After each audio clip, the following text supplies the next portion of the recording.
Cultural jihad. It seems to be happening just about everywhere in this country. And we just saw Mamdani win in New York. We have Omar sitting over there in Congress, married to her brother. The whole thing's just a nightmare. We have entire cities in this country that have just been overtaken by Muslims.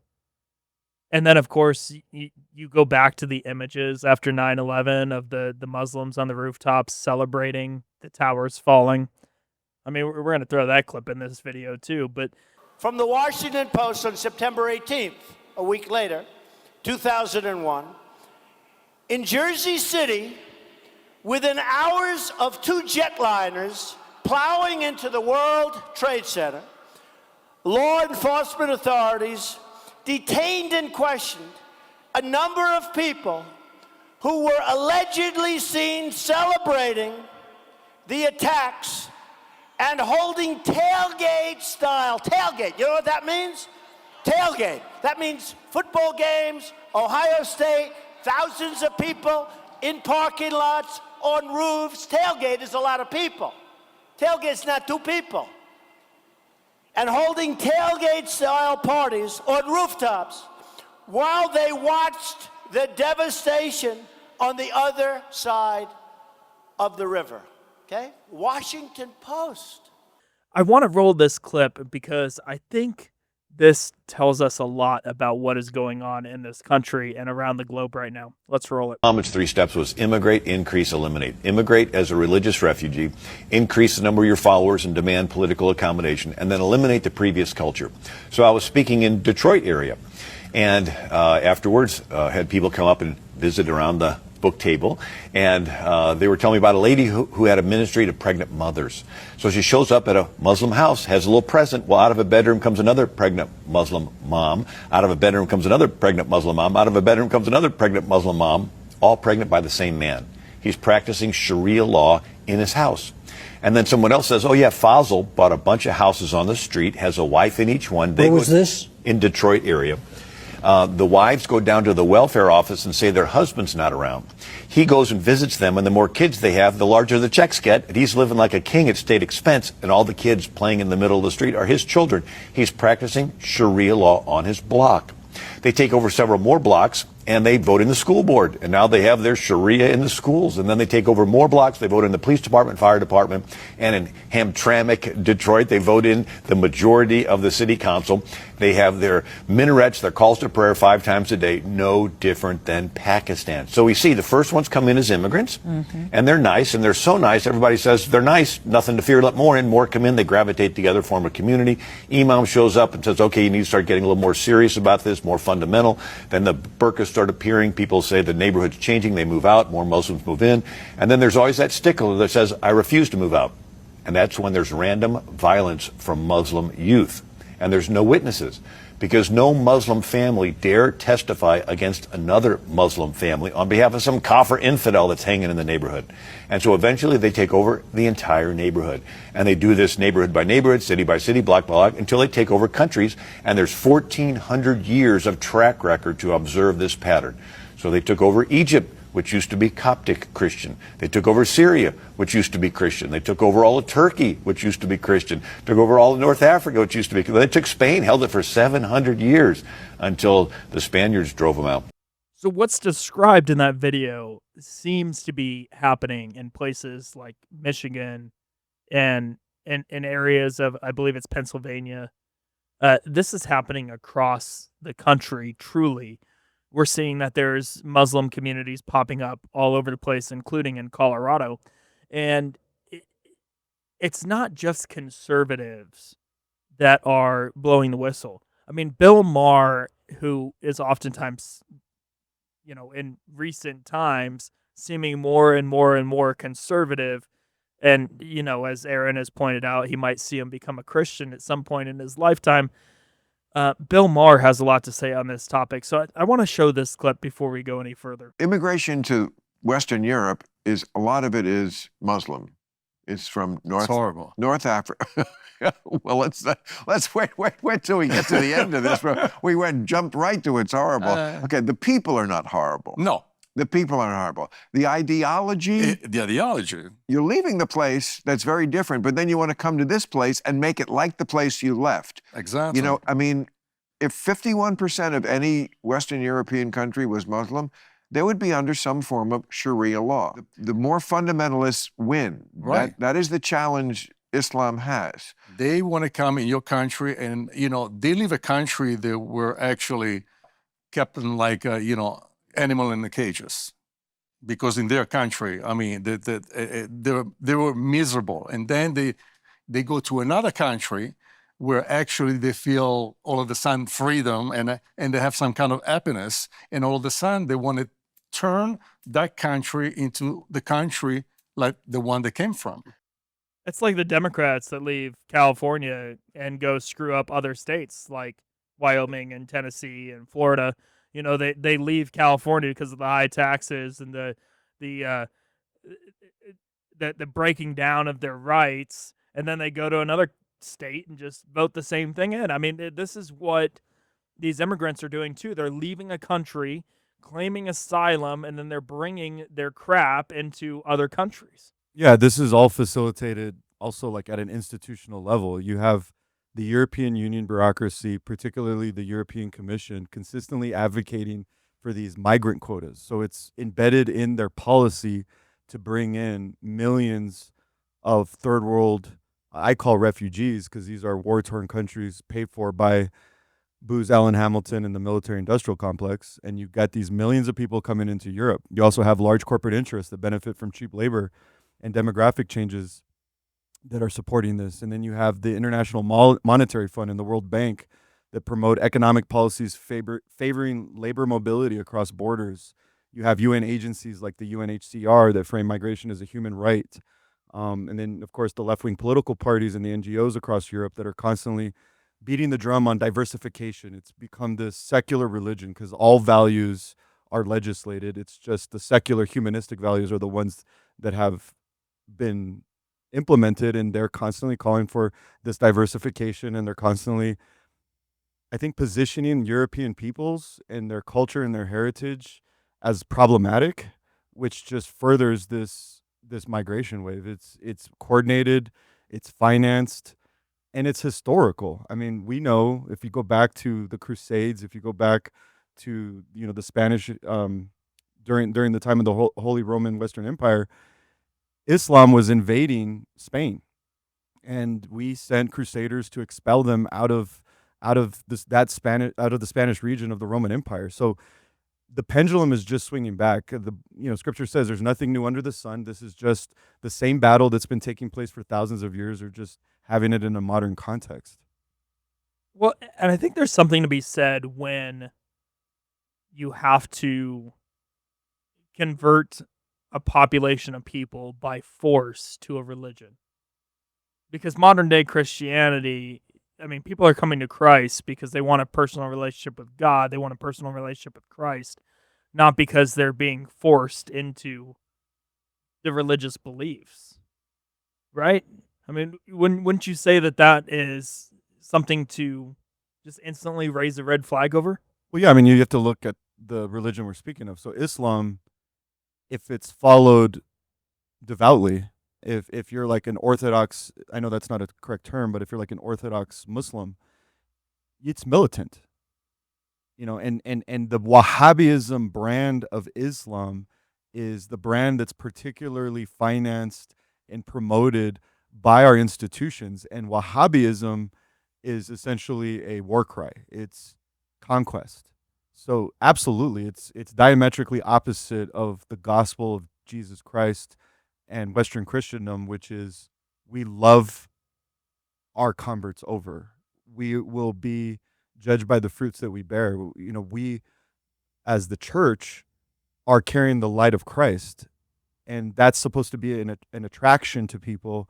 The way that we forgive our enemies, the way that we are charitable, the way that we look like Christ. It was the secular world that coined the term Christians, because they looked at the first early church and says, these guys are like little Christ. These people are living out their lives the way that Jesus modeled for them. And that's incredibly different from especially like I was saying a moment ago, this Wahhabism where we will take you over by force. Well, and it's not to say that Christians have not had their fair share of Christian wars. The big difference though is that that's man screwing up. That's not like the commandment of the religion to go Sure. fight wars for Christ. That's not the Christian belief. That's not the biblical belief.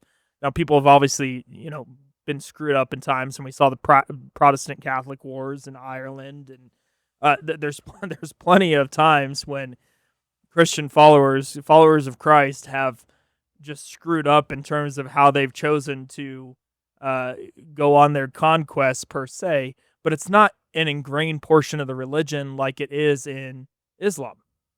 No, absolutely not. And this is all possible because they've weaponized this liberal value of tolerance.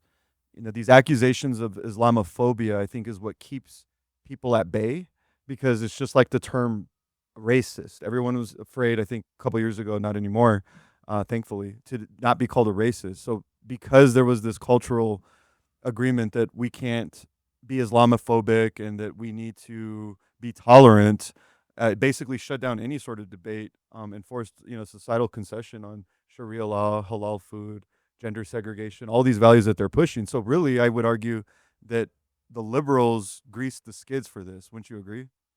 Well, I think it goes back, like when you talk about racism, we had come a very long way in this country towards racial equality. In fact, we went miles ahead of where we were back in the early 1900s. And then comes the Democrats and the rhetoric from the left and the rhetoric from Barack Obama. And he recreated the gender divide that had been fought and solved in the previous 20, 30 years. And we saw the same thing happen with the LGBTQ movement. We're seeing the same thing happen with Islamophobia. We're seeing the same thing happen with the Israel and this idea of anti-Semitism. Like, these terms are coined by the left to create the division so that they can solve it, right? It's a politically profitable problem, like Jim likes to say. They're creating a problem so they can solve it. They're claiming that all these people are just intolerant beings. Well, the truth of the matter is tolerance is the idea that you can disagree with somebody. The only thing you can't do is kill them, right? Like, that is what tolerance is. That is what tolerance has always been. Tolerance from the left, the new definition of tolerance is that you must not only agree with somebody's other beliefs, but accept their other beliefs as fact and as true. And I refuse to do that. And I think the conservatives are refusing to do that. And I think that's why we have people like Bill Maher stepping up and going, yeah, we're done with this. Yep. Right? Yeah, I was just telling you off air, we need Bill Maher, because Bill Maher, I disagree with majority of what he says, but to his credit, he's an independent thinker. He is not a puppet. He is not an asset of the institutional left. He speaks his mind. He decided to be a piece of crap liberal when he started his career. He wasn't forced to do so. And I think we're watching the evolution of Bill Maher in real time. And isn't that the name of his show, Real Time with Bill Maher? I think so. Yes, it's the evolution of Bill Maher in real time. And it's literally an amazing thing to see, because I think he represents pockets of America. I would call them the overly educated metropolitan left that likes to virtue signal and likes to be pseudo-intellectual and likes to dunk on conservatives, but still have their wits about them, still have a bit of independent thinking, because maybe they're not completely blue-haired, idiots. They do have a little bit of education. They do read books. They do have a little bit of they want to save face just a tad. They do have a little bit of integrity about them. They don't want to look like absolute fools. So there's actually a guy that my wife is connected to on Facebook who's always notoriously been a liberal, and he's literally like Bill Maher. He has been opposed to Trump, had been opposed to the conservative movement, and now you see him saying things like Bill Maher is saying. He's beginning to notice. He's beginning to ask questions, and I think it's a unique time. Well, we have this problem because America is America because of the breadth and depth of rhetoric. And both sides of the aisle right now are trying to shut down the rhetoric that is not congruent with what they believe is right. And so the left has been trying to shut down rhetoric for a very long time, but now the right is starting to shut down rhetoric when it comes to Israel and this quote unquote anti-Semitism. And it's just not it's not synonymous with American values. And we need that conversation to take place, and the conversation's not taking place. We need that conversation to go, hey, what is taking place in cities across this country where we are implementing Sharia law, where we have public calls for prayer coming from the government? That is a clear violation of the Establishment Clause. This is not separation of church and state. This is a violation of the Establishment Clause, which is that the government shall have no government instituted religion. And they are breaking that Establishment Clause when they bring in Sharia law and when these Muslims are taking over these cities and instituting their calls for prayer from the city council, from the boards. Like, this is a clear violation of the Establishment Clause. Absolutely. And not only is it a violation of the Establishment Clause, but it's a violation of the homogeneity or the culture of America. These immigrants are not immersed. They're not joining the greater American experiment. They're creating a parallel society similar to a lot of these Mexican or Hispanic barrios where they don't want to speak English. They don't want to be a part of the greater community. They have segregated churches, segregated markets. I think on the Muslim side of things, it's a little bit more dangerous than maybe the Hispanic side, because on the majority of these Hispanics are Catholic. Okay, so I don't think anyone's afraid of Catholics taking over America. In fact, I probably wish they would.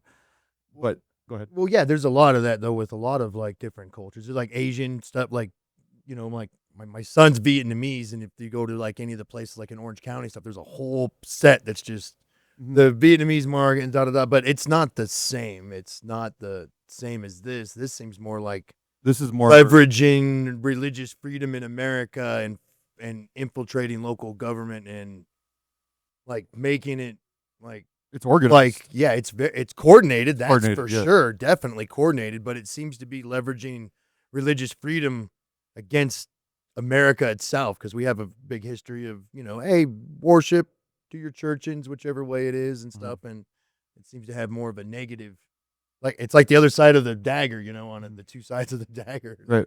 Yeah. Well, and this is a very different call than what Christians and politics have done, right? Like a lot of people are going to go, well, Jason, you're saying they're breaking Establishment Clause, but Christians are up there and they have prayers before meetings and blah, blah, blah.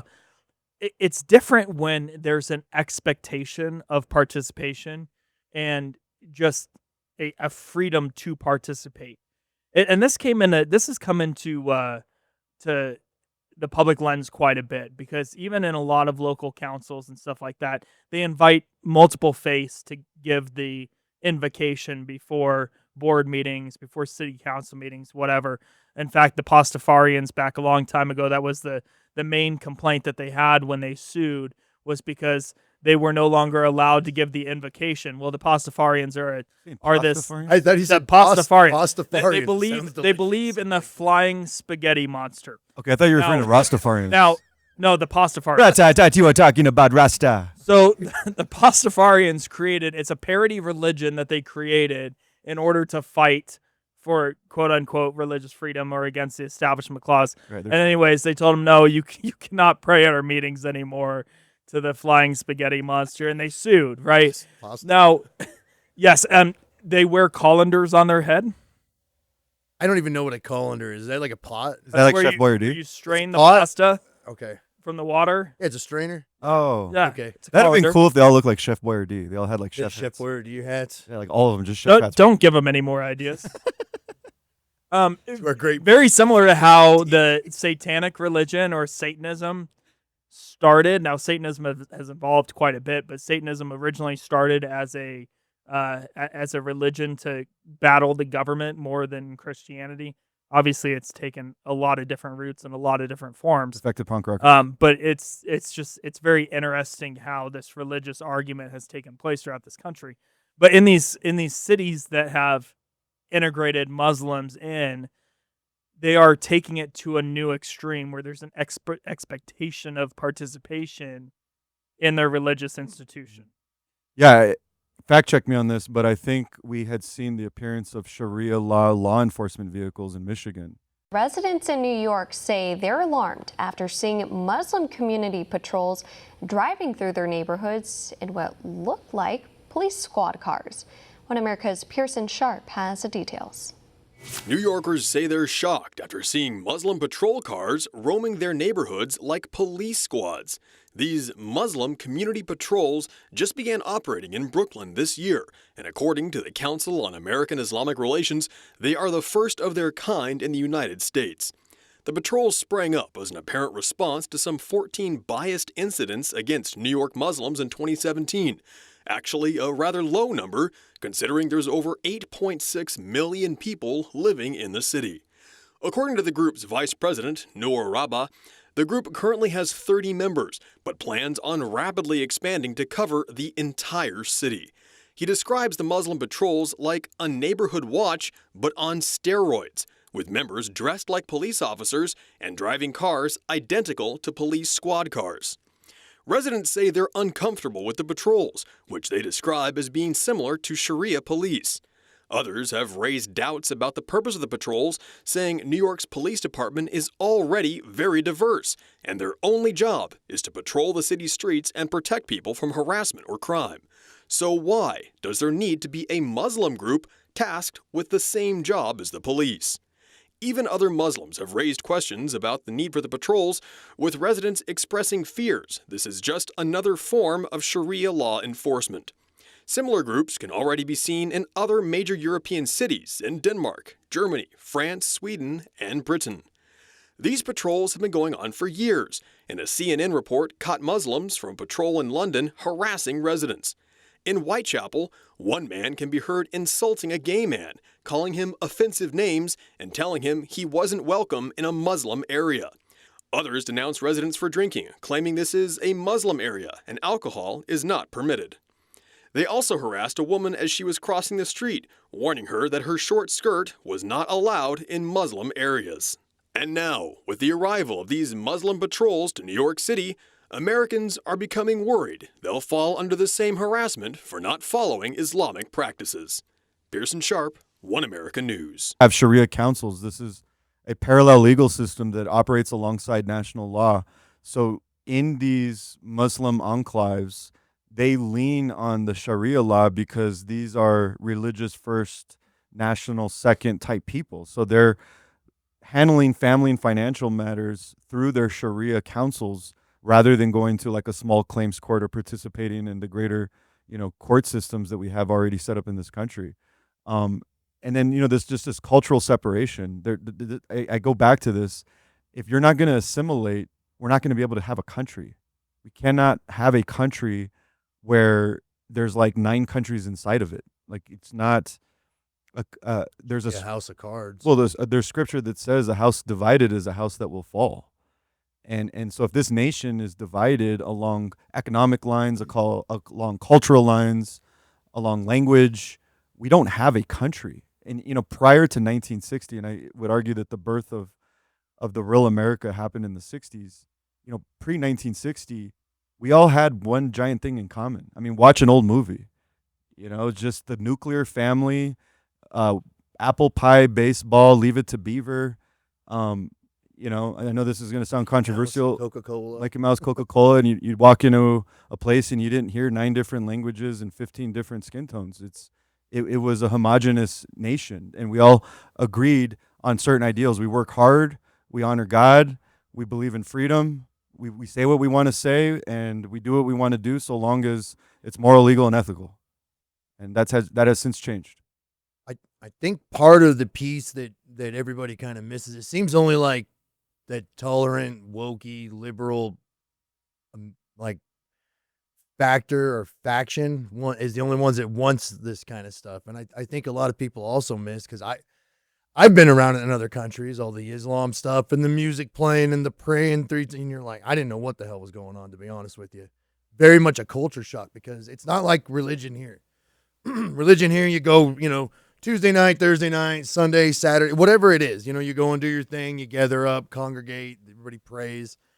It's not like that there. That is the culture. That is the government. That is the civilization. That is the day-to-day, all of it. I mean, someone stoning somebody or some other stuff or cutting off hand, that's just the way it is. That is the society. It's just, multiple wives, all the everything. The religion is not separated from the system. It is the system. And I think a lot of people do tend to kind of oversight that and just like, oh, well, religious freedom. And it's like, man, it's like a cultural like foundation. And it's the way they live with everything and every decision within the society, the community is all made through all that. It's not like us going to court and scheduling a thing. It's decided by the religion. It reminds me of, was it 2016 when Trump was under fire for the Muslim test to come into the country? That was a good idea. And the reason that's a good idea is because you preserve a nation's faith. America is a Christian nation. If you're going to bring in people that ascribe to Sharia law, you're disrupting our country. You cannot have a Christian nation parallel with Sharia law. There's no fellowship with light, and light has no fellowship with darkness. So this idea that we're going to bring in millions of people that don't practice Christianity and expect us to maintain our Christian heritage is preposterous. Welcome to the country you hate. That's basically what we do under the guise of religious freedom. It also reminds me of this idea of homophobia. I was listening to the Tim Pool podcast last night, and they were having this conversation about you don't get to legislate morality, and that was the secular humanist pointing to the Christian and saying you don't get to legislate morality. Well, they're being honest, and when they say you, they mean you, the Christian, don't get your say. You don't get a seat at the table. We, the secular humanists, are going to legislate our morality because guess what, folks? All legislation is value-based. All values are legislated. It's the reason why we have legislation. Countries come together and form a common value system and say, we all agree on these set of terms, on these philosophies, and we're going to have our legal system model that. So we need to return to Christian governance. We need to return to constitutional principles. We need more Thomas Masseys, and we need less Elon Omars, or whatever her hell her name is. This is just, I mean, there's a couple issues here. The first is that this country continues to allow their own groups, these own little, basically what's it called? Like citizen policing forces to wreak havoc on the American justice system.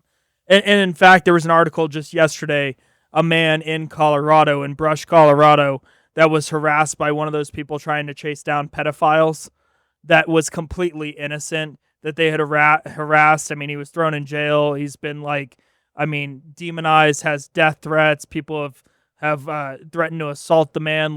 He was completely innocent, but we allow people to run these rogue operations in order to basically call out crime. Well, and I get it. Sometimes we do the same thing on this show, but we're not going to people's doorsteps and then, basically hand delivering them to the police. But we're allowing organizations like this, Muslim community patrols. We're allowing nonprofit boards to have legislative power and also judicial power. We are allowing boards and nonprofits and independent groups and three-letter organizations to ruin people's lives when they have no judicial power. This country, you have a right to a trial in front of your peers through a judicial system, and no little agency should be able to enact the force of law on any American citizen without going through the legal process. I agree with you 100%. You're innocent until proven guilty, but the flip side of that is that the piece to that I got a little issue with is that we have to be forthcoming. The system's kind of failed on punishing actual criminals. So that's part of the reason some of those things come up to rise, because you go to your neighborhood and you're like, oh, look, there's a bunch of diaper sniffers living next to the church, the school, the park, the day, all that crap that I get really angry and irritated about. So that's why some of that stuff arises. But the Muslim patrol thing, I'm not going to lie, all I was thinking about was like, remember the dude chasing Aladdin for the bread? I was like thinking of that with the little swords and stuff running around. I was like, what is this? Just running around yelling at people from cars, and what are they, like, taking loaves of bread from people and stuff? I'm not. What are you supposed to do with that? If it's just a religious patrol, you're supposed to be like, all right, Christians, Catholics, go get your own patrol cars and go patrol. It reminds me, I went to I went to Cedar City, Utah, because we were up at Bryan Head in Utah, and we go into this restaurant, and they go, we don't serve beer here. The only place where you can buy alcohol is the Applebee's. Like the Mormons have just taken over that town and enacted their own, quote unquote policy. Utah. But if the Christians were to do anything like that, oh my gosh, like the whole city would burn. So we have this expectation in America that we have to be multicultural, but we have to have some level of assimilation, except when it's, Christian Protestants. It's forcing freedom, but only our type of freedom. Well, it's because we're being overthrown. This is a revolution. I mean, the revolution is overthrowing the original order. The original order is a Christian nation, one nation under God. Jesus is king, Christ is king over America, and that is being systematically overthrown. I mean, that's the bottom line. If you look at the global statistics, Christians are the most persecuted group in the globe, historically and in modern times. It's without to Nigeria. It's the reason why we don't learn about the Bolshevik Revolution in school, where the Jewish-run government murdered tens of millions of Christians. But yet we have this Holocaust narrative consistently since the time we're born. So, but good news is Gen Z ain't buying it, guys. So we're in good hands. Is anybody else surprised at like this Muslim stuff? What was that guy's name in the beginning? Bizarro or something? Bazad? Yeah, Faisal. That had Faisal. like a bunch of wives and stuff. I'm surprised he doesn't have like a reality TV show on like or something where it's like Muslim sister wives or something. Muslim edition. Housewives of Detroit. Sister wives, Muslim edition. You're like, what the heck is this? The Aladdin series of sister wives. Well, and the fact that there's some, like in that article or in that news clip that we just showed, that there's some Muslims that are super fearful of the Muslim community patrol. I mean, there are seriously immigrants to this nation that are seeking asylum to truly get away from the oppressive regime of the Muslims. The ones that in want all the of these American countries dream? that want the American dream, that do not want Sharia law, and and now they're being subjected to basically the same place that they just came from, especially when we look at the women, right? Yeah, that's a really important point, because there is a nuance to be made between what Muslims are we talking about. Are we talking about devout Muslims, perhaps of the Wahhabist brand, that want to kill the infidel? The classical version, the Beethoven brand? Or are we talking about culturally Muslim, religion by name? I mean, we've sure met Catholics and Christians that claim to be Catholic, claim to be Christian. They go to church Christmas and Easter, and that's about it. They got a Bible somewhere in a box somewhere in the attic, but that's about it. Or they got from the hotel they stayed at last week. There's a lot of Muslims that are like that, and what I love about that middle demographic is that they're culturally conservative.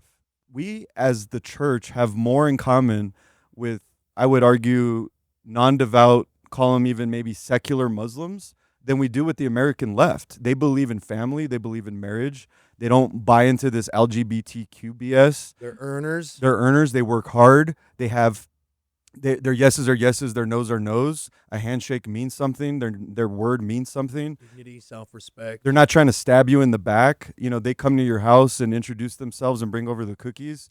I love my Muslim brothers and sisters. This is not, we hate Muslims. We have beef with institutions that are facilitating a replacement. That's the problem, is why is this happening? These people are pawns. They're not the ones to be blamed for this. And then I think that last brand of Muslims is I already forgot what it was, but that was my point. I've been getting wind of mass conversions from the Islamic world to Christianity. Have you heard of that? Is that being overplayed? I'll tell you one thing, it's underplayed. I don't think people realize how many Muslims are becoming Christian. I know personally at least 100 people. Wow, just you alone know about 100 people. They're everywhere. Number one thing is dreams and visions. I'm hearing that. You had a dream. I had a dream of Jesus. Every ex-Muslim, I would say 50 to 70% of them explain to me it's always like Jesus or an angel, but 9 times out of 10 is Jesus saying something either very specific, like go to this store, meet this man, talk to him, he will tell you the truth. Oh my goodness. Or something like I am the son of Allah, like something like that, like something so profound. Mine was just him on the cross because that's what I needed. And these people, when they're having these dreams, because Jesus is a person in Islam, they're realizing he's not a prophet, even if the dream is just him like smiling at them. There's something about the encounter that Christ is more than a prophet. There's something different about him. He's not just a prophet. And these Muslims, they're flocking to Christianity. So a moment ago, I forgot the third point. And the third point was that a lot of, not Muslims, a lot of Arabic people from the Middle East are immediately assumed to be Muslim when there's a huge population of Christian Arabs. I personally come from Southern California. A lot of my very best friends are Chaldean. They're Catholic Iraqis. And I know them well. And these are people that love the Lord and a lot of times get lumped into this group of people, and it's just simply not fair. And interestingly, I think during the Obama administration, and you guys can fact check on this later, they were not allowing the Christians refugees to come to the U.S. as easily as they were allowing the Muslim refugees from the Middle East to come to this country, which I think shows exactly what these institutions are trying to do. They're not interested in providing relief for refugees. They're interested in importing thousands of people that are diametrically opposed to our way of life. Obama Nation and Mike Obama. Thanks, guys. Thanks, fellas. Well, and I think this brings a very interesting point that needs to be made, and that is when we talk about some of these segments of culture and some of these segments of the world, we're not hating on the people, right? We don't hate. No, of course not. The Arab people. No we don't hate these people. We hate the ideology. Right? We hate what is happening in our country. We disagree with the stances that many people take. We don't hate the people, right? We don't hate, all Jews just because they're Jewish. We hate what the government of Israel is doing in the Middle East. We hate the fact that the American church has decided that they don't have to preach the gospel to an entire group of people. We honestly, there's actually nothing wrong with hate. You're supposed to hate evil and terrible things. You really are as a person. You're not supposed to tolerate it or accept evil, terrible things. So I think some people misconstrue things, go, oh, stop the hate. And you're like, no, dude, you're not supposed to be accepting, be complacent and complicit to evils and terrible things and abuses and just, all the evils in the world. I think we all agree with that. Absolutely. But me and Aaron were kind of talking about some stuff because we know some people from Arabic countries and stuff. I know a guy that I do tire stuff with, and he does some tire disposals. And this guy was like a doctor. We're exchanging some stories and some things from like my Marine Corps days and some stuff he did and this and that. And kind of we're in some places, whatever. Anyways, it's crazy that he was like a doctor there in the Middle East, and then he comes here and he's doing like tire disposal for what's betterment and just for to exercise his own freedoms. He went from a very prestigious type of career and job to I need to do what needs to be done so my family and my kids and my wife and I have just freedom to pursue things and have that American dreams, regardless of what religions and all this and that and so forth. But to me, it was just the status and sacrifice for what people will do for freedom is astonishing to me. And I was actually very impressed because I'm not beat bop boot smart. And this guy's like highly intelligent and he's driving around a big box truck and slinging, trash basically like I am, just doing unga bunga work. And I was like, wow, it was actually pretty impressive if you want to know the truth. Just his pursuit for freedom. Yeah, I mean, these are all people that want the same things we want. They want a future for their children. They want to live in peace. They want to be able to eat 3 square meals a day. They want to be able to live under the roof. They want to be able to laugh a little bit with their family on the weekend. I mean, this is where we all bleed red. And I think the book of Proverbs, chapter 6, verse 16 through 19, perfectly contextualize this conversation we're having as far as to the extent of what the position of the church should be with respect to this, what I call an invasion of Muslims into the United States. And it reads, there are 6 things that the Lord hates. So the Lord actually hates things. 7 that are an abomination to him: haughty eyes, a lying tongue, and hands that shed innocent blood, a heart that devises wicked plans, feet that makes haste to run to evil, a false witness who breathes out lies, and one who sows discord among brothers. And I think if you look at Wahhabist Islam, they are promoting lying. They promote the shedding of innocent blood. They're promoting the division of wicked plans. They're calling for people to run towards evil. And I imagine somewhere in the Quran you could find evidence of the justification for false witness, maybe. I don't know. My apologies to the imams if that's theologically incorrect in Islam. But the point I'm making here is that there's a moral standard that we need to protect.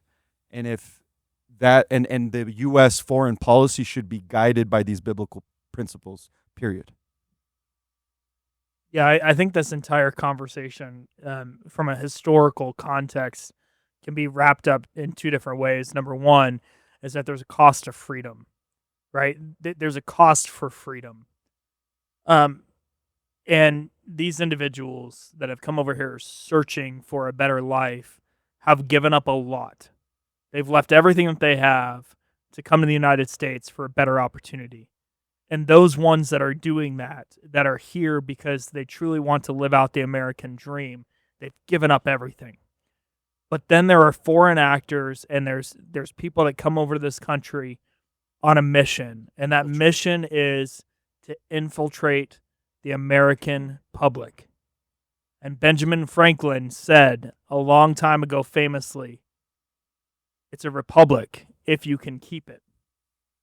This is the longest lasting constitutional republic in history. That's crazy. And we are staring down the barrel of a ton of individuals that want to destroy the bedrock of this country. And sure, some of them are Americans born here, generations here, that just have been brainwashed by the education system, been brainwashed by leftist politics, ACLU. that this needs to be torn down. But there are also people that have immigrated here with the sole purpose of destroying what America is. And here's my concern as we look down this rabbit hole. I am sensing that there may be a domestic terror event in this country. And the reason I'm thinking this could be within the next 6 to 12 months is primarily because the narrative has lost, the oligarchs, the powers that be have lost control of the narrative. Israel, AIPAC, the ADL, the Israel lobby, the Israel First conservatives are being exposed right now. And I don't see any way of getting the proverbial cat back into the bag. I don't see the Pandora's box closing back anytime soon. So in order for them to gain control, I think they need a distraction. And I also think they need a clash of civilizations between Christians and Muslims. And so we all know, because we all remember September 11th, that there are forces in the Middle East, covert forces, call them Iranian National Guard, call it Al-Qaeda, call it whatever terror cell network is being activated by intelligence agencies. They're domestically in the country. During the Obama administration, Customs and Border Patrol found Muslim prayer rugs, they found Qurans, and OTM represents other than Mexican. That number was wildly high during during the Biden administration. All this to say, I think they brought in terror cells during the Biden administration through the southern border. They're spread throughout the country, and they're just waiting for their orders. I hate to say it, but I think that's what we're facing. Well, and we already know that there's large amounts of cells of terrorists all throughout this country, especially in Denver. Denver has a huge population, and they know it, right? Like, the FBI, the U.S. government knows that they're San here. Francisco, yep. And you just look at it and you go, why haven't they done anything? Even under the Trump administration, you go, okay, we understand that you're rounding up illegals from South America, but what about the illegals from these Muslim countries that you know are connected to the terror networks? I know why. Kash Patel's too busy flying around the world trying to get booty from his girlfriend. I mean, but that's not the only reason. Obviously, that's not the only reason. Part of the reason is that we have this rhetoric in this country that the immigration problem is truly a South American problem. Yeah, but that's untrue because how many people they find from like China and African countries and all the Aladdin lands and like weird Eastern European things, which I'm super American, so that's just Russia. Well, or they're like goes south back, of Mexico, other places, which to me, south of Texas is all Mexico. So it goes back to this. It goes back to this focus on the southern border. Yeah, but they and, go. and it's not. And it's not about. It's not just about the southern border because majority of the illegal immigrants, the illegal aliens that are in this country right now, are overstayed visas from other parts of the world, not just South America, that come over here on an education visa, on a work visa. They come here for whatever, and then they stay, and they don't leave. And there's people that are coming in mass amounts from the northern border. And that's what's being ignored right now is the immigration through the northern border. Because it's not just about the southern border. Our country has multiple borders. Yeah. We're focused on one border, but truly, as we are focused on the southern border, which is where a lot of the drugs are coming in, the terrorists and people from other countries are coming here either on tourist visas, on education visas, or just skipping across the northern border, unseen, unheard of, and not being attacked. Shout out to the Olympic Training Center. Well, they're also flying them in too. Remember, they had chartered aircraft transporting migrants and unaccompanied minors and families being processed by Health and Human Services and CBP, and they were being brought in from all over the world.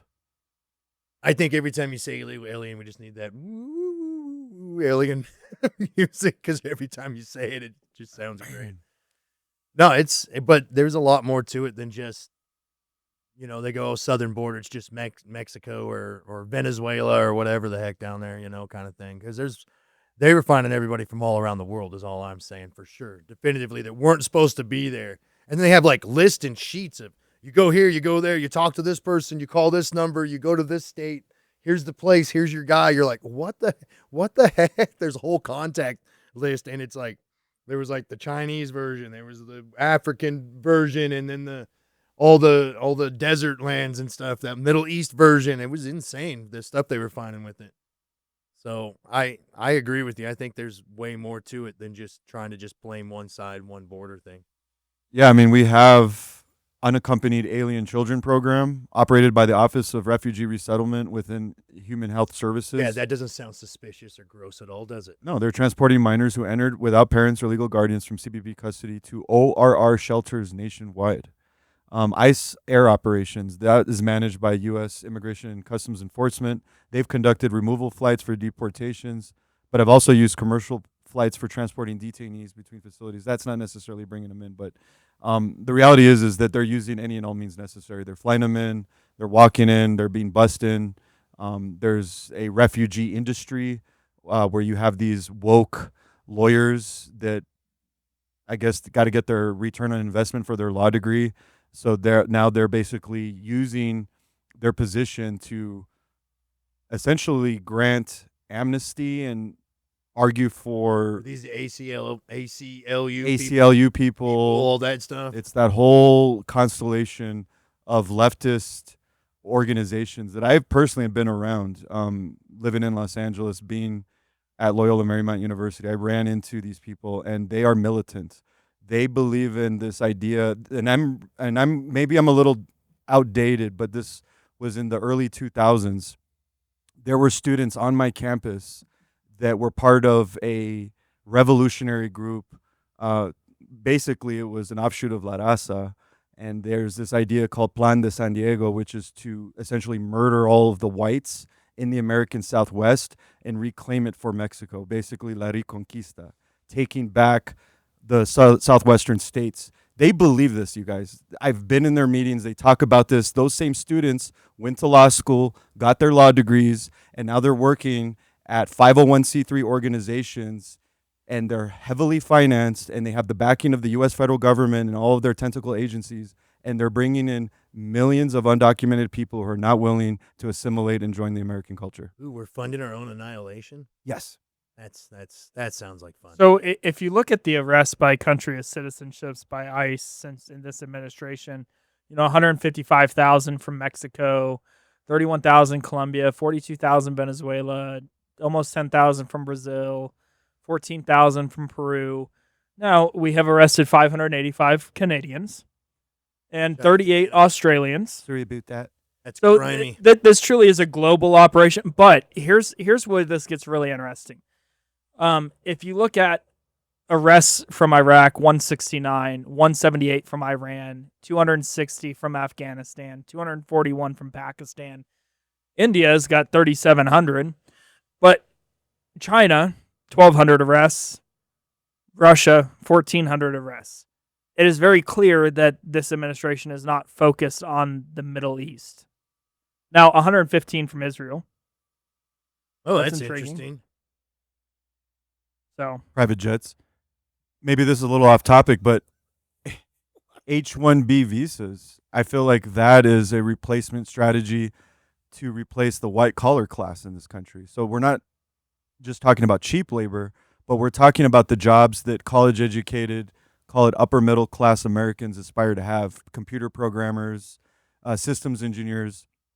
They're bringing in these people with these skill sets from India and Pakistan and countries that are generally non-Christian. And we had our president, I believe, on Fox News last night, if it wasn't the case, where he said we are going to continue, and I'm paraphrasing, not quoting, this H-1B visa program because Americans don't have the talent. And a lot of MAGA supporters are saying that was the death of MAGA last night when Trump went on the record saying that we're going to bring in these HB1 visa workers because Americans just don't have the talent to do the work. So you're saying Americans don't have enough beep bop boop smart people? Basically. Just unga bunga smart people like me? Basically. That's terrible. It's a terrible thing. I know a lot of beep bop boop smart people. Well, I mean, it's very, very, very similar to the message that was reiterated by Chuck Schumer in his conversation about why immigration was so important. I mean, that is the left's debate tactic on why immigration, quote unquote, legal immigration, but immigration in general is necessary. It's because America needs these people from foreign countries to do the work. Now more than ever, we're short of workers. We have a population that is not reproducing it on its own with the same level that it used to. The only way we're going to have a great future in America is if we welcome and embrace immigrants, the dreamers, and all of them, because our ultimate goal is to help the dreamers, but get a path to citizenship for all 11 million or however many undocumented there are here. It's such a weird way for him to argue because then on the other end, he's like, who's going to scrub your toilets and pick your fruit and clean your house and watch your kids? And you're like, what? But that is... He argues too. He's like, they're the smartest of the smart. That's so crazy. If you go down to Australia, New Zealand, and Australia, a ton of the other, a ton of these countries have very high standards to legally immigrate, and you have to bring a very necessary skill set. In New Zealand, you're not getting into New Zealand. You cannot move to New Zealand unless you're a doctor or in education. Like, period, end of story. They're not taking a window washer in New Zealand. You will not get citizenship. Well, let me share my experience. I'm trying to become a citizen of Mexico. I'm an American citizen. My wife has dual. Because he wants to run for Congress, he needs dual citizenship. Yes, exactly. Ups his odds. In Mexico.